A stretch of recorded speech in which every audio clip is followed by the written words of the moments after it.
Hello, I'm Sebastian. Welcome to Nine Nar Trees podcast. Today, I will summarize and review the book.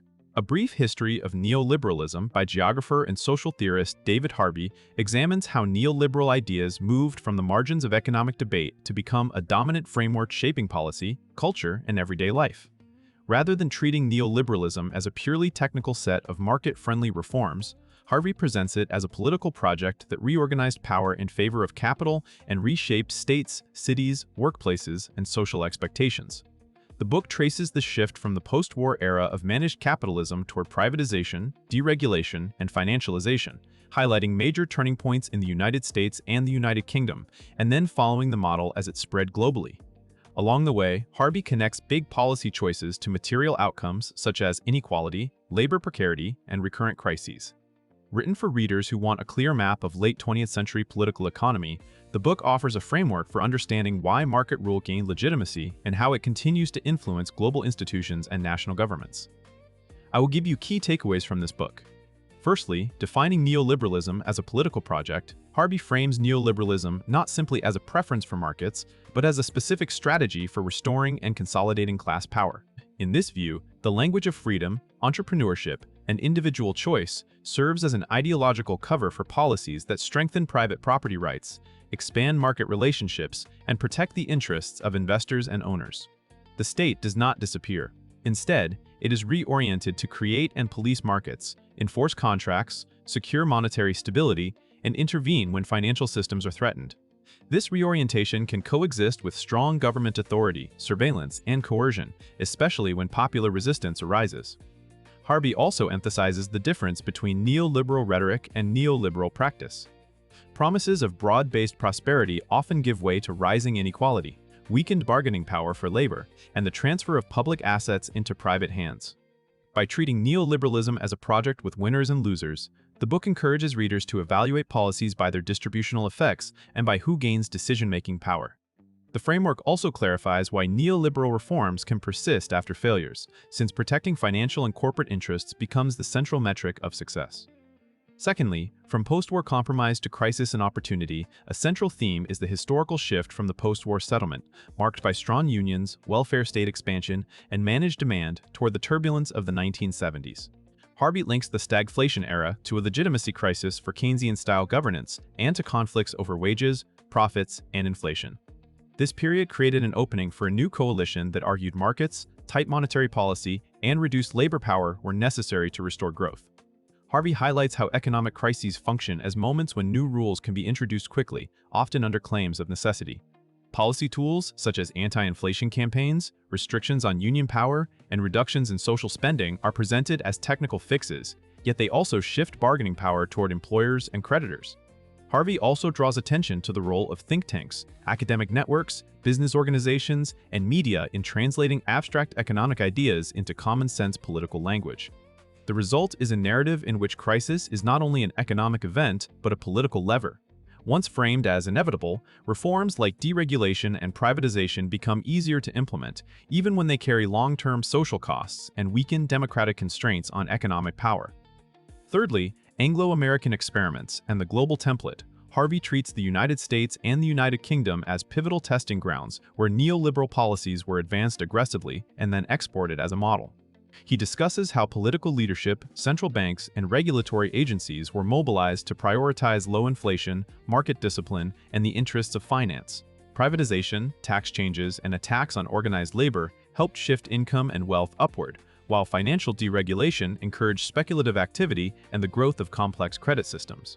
Harvey also explains how these national experiments interacted with global institutions and cross-border capital flows. As investors gained mobility, governments faced pressure to compete for capital by lowering corporate taxes, weakening regulations, and offering incentives. This competitive dynamic turns neoliberalism into a global template, even when local histories differ. Harvey emphasizes that adoption is uneven and contested, producing hybrid arrangements that blend market reforms with authoritarian measures or nationalist politics. Yet the basic direction remains similar: expand markets into new domains, treat public goods as revenue opportunities, and rely on financial markets as the engine of growth. The chapter-level narrative underscores that neoliberalism spreads through policy learning, elite networks, and the hard constraints created by debt and capital flight. Fourthly, accumulation by dispossession and the remaking of public life. One of Harvey's most influential contributions in this book is the argument that neoliberalism relies heavily on accumulation by dispossession, meaning the transfer of assets and rights from public or communal control into private ownership. This can occur through privatizing utilities and housing, commodifying education and health, enforcing intellectual property claims, and using financial mechanisms to extract value from households and cities. Harvey links these processes to the restructuring of urban space, where redevelopment, gentrification, and megaprojects can displace communities while channeling gains to developers and financiers. The state plays a central role by changing laws, creating markets where none existed, and sometimes using coercion to remove obstacles. The concept also helps explain why neoliberal growth often feels predatory. Rather than relying only on producing new value, it frequently depends on capturing existing wealth and future income streams. Readers are encouraged to see connections between distant policy debates and everyday experiences such as rising rents, user fees, insecure work, and increased personal debt. By highlighting dispossession, Harvey provides a lens for understanding why social conflict intensifies under neoliberal regimes and why resistance often emerges around land, housing, water, and other basic necessities. Lastly, contradictions, crises, and the question of alternatives. Harvey argues that neoliberalism contains built-in contradictions that generate instability. Financialization expands credit and speculation, boosting profits and asset prices, but it also increases systemic risk and makes economies vulnerable to bubbles and crashes. Meanwhile, wage restraint and labor market flexibility can raise profitability, yet they limit mass purchasing power, encouraging reliance on debt to sustain consumption.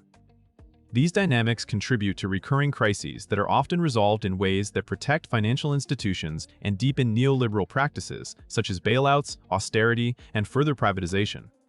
Harvey also explores how neoliberal governance can hollow out democratic accountability by shifting decisions to central banks, trade agreements, and technocratic bodies insulated from popular pressure. The result is a tension between the promise of freedom and the lived reality of insecurity and diminished political influence for many citizens. Importantly, the book does not treat neoliberalism as inevitable. By showing its historical origins and the interests it serves, Harvey opens space for thinking about alternatives, including renewed public investment, stronger labor protections, and democratic control over key resources. The emphasis is less on a single blueprint and more on developing political clarity.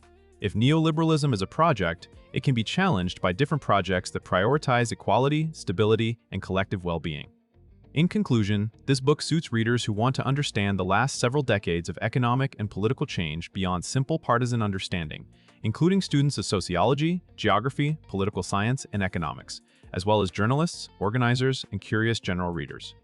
It is especially helpful for anyone trying to connect everyday pressures like debt, housing costs, job insecurity, and public service cutbacks to larger policy choices and institutional shifts. By presenting neoliberalism as a historically specific project rather than a natural evolution, the book benefits readers by sharpening their ability to evaluate claims about efficiency, freedom, and market necessity. It encourages clearer thinking about power, who sets the rules, and who captures the gains when markets expand. Compared to many introductions that focus narrowly on economic theory, Harvey's account is worth buying because it links ideology to political strategy and real-world outcomes, combining historical narrative with a concrete framework for interpreting privatization, deregulation, and financial dominance. The result is a compact guide to how neoliberalism became common sense and why it remains resilient even when it produces crises, offering readers durable concepts they can use to analyze current events and policy debates. If you would like to support David Harvey, you can buy the book through the Amazon link I've provided in the podcast description. After reading the book, please let me know what you think and share your thoughts. See you around.